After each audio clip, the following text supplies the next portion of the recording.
D'abord, Jasmin, triste nouvelle en fin de semaine durant le Bromont Ultra, alors qu'un bénévole est décédé. La communauté est toujours sous le choc là, ce matin.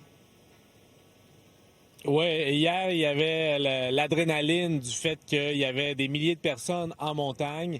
Là, aujourd'hui, on est en train de défaire justement les installations. L'événement est terminé et oui, là, l'adrénaline a baissé et c'est le choc total parce que les bénévoles ce matin, malheureusement, ne peuvent pas compter sur l'aide toujours précieuse depuis des années de Richard Cochon. Richard Cochon est décédé malheureusement hier. Il a été frappé par un camion dans une aire de livraison tout près justement du camp de base ici au Bromont Ultra. Le Bromont Ultra, c'est un événement qui est festif. Hein? C'est de la course, c'est du vélo en montagne, des gens qui se dépassent et on amasse des fonds pour des bonnes causes ici dans la région. Alors hier, effectivement, très triste événement qui est survenu.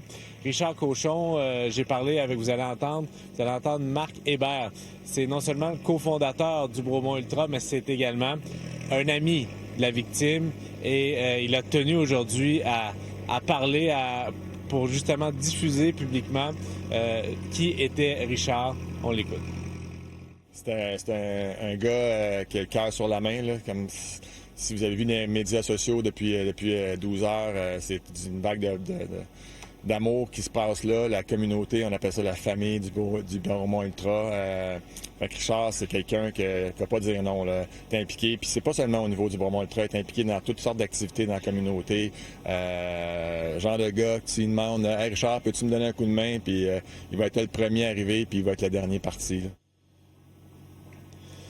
Alors, qu'est-ce qui s'est passé exactement? Comment un accident aussi tragique a pu se produire? Bien, il y a une enquête qui est en cours et on aura sans doute des réponses dans l'avenir. C'est bien triste tout ça. Merci, Jasmin.